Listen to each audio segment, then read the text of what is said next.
Coming up on The Whitney Reynolds Show.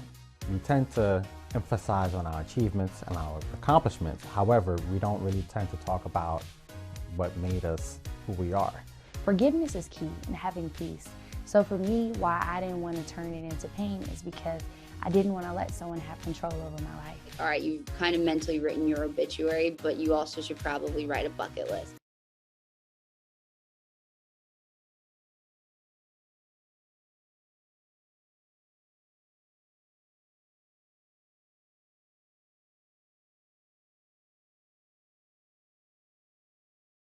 Rising up. Today's guests have been greeted by challenges, but looked them in the eye and actually used those challenges as stepping stones.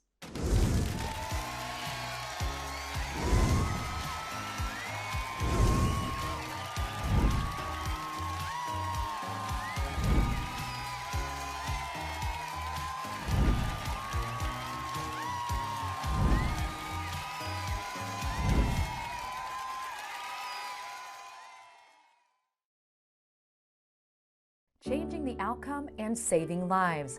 That's the mission of our next guest. After losing both of her older brothers at a young age to gun violence, Aaliyah decided to take charge. She is just over 20 years old and making a positive impact, shedding light to those around her and encouraging a shift in the community. Welcome to the show. Thank you for having me. Can you take us back to the day that your first brother passed away? Yes, so my brother was a sneakerhead. So it was a pair of cool gym shoes coming out and he really wanted them. So he asked my mom, like, hey, can I get the car? She's like, no, I'm gonna cook breakfast and then we can go to the mall, after breakfast is done, we eat and settle in. So we went to the mall, my brother went in the store, he was taking all day. So my mom called in the store because one of his friends worked at the store. So she called like, hey, you better tell him to come outside. And so he came outside and he was like, I'm gonna stay here with my friends. And my mom told him, don't let your friends get you in trouble. It was a holiday weekend tournament that they have at a high school out there. So it was a basketball tournament. They go to the tournament, then they go to the teen club. His friends got into a fight, and so they met up at a gas station, and the guys followed them there. And my brother got out the car to break up a fight between his friends and the other people, and the young man shot into the crowd. And 4 people were shot, but my brother was the only one to die.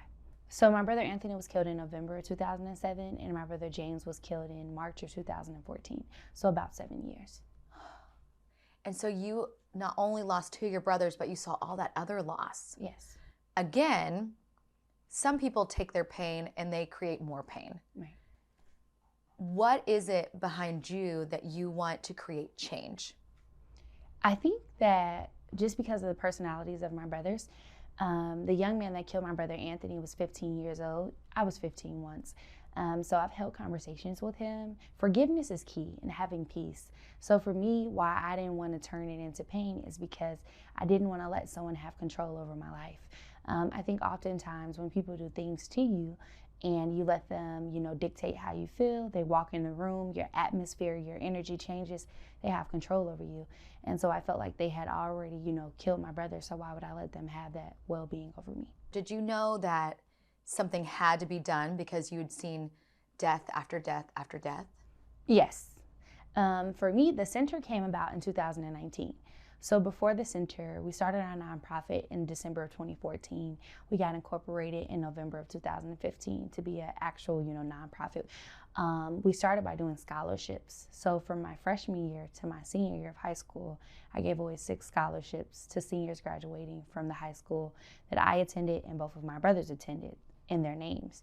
So we started off by just scholarships and doing giveaways. The center came about because I couldn't find a facility in the city of Gary that was free for kids to come and be able to have a creative arts and have different things to help them channel the trauma that they were going through. Explain to the viewers what your city is like in the current day. Gary is full of hidden gems, so it's all about finding and getting those resources back and rising up as Generation Z and just doing what we need to do to get that back into our city and bringing out those hidden gems. A lot of the kids have a lot of potential. They just need someone like me to pull it out of them. Well, that's what's interesting is, you're talking about your city and, you say hidden gems, you think of buildings, but then you also think of the kids and the hidden gems that are inside them, the dreams and the goals. And you're kind of creating both of this through combining those. Yes. What else is next for you? I would say just opening up other facilities, going to different cities like Detroit, Flint, Alabama, just different states, and building facilities where there's a need, where they're lacking, just like the city of Gary, and building partnerships. We're actually starting a nonprofit called I Am Them Gives. So we're working on that initiative now. So just building better centers and building more facilities and helping more children.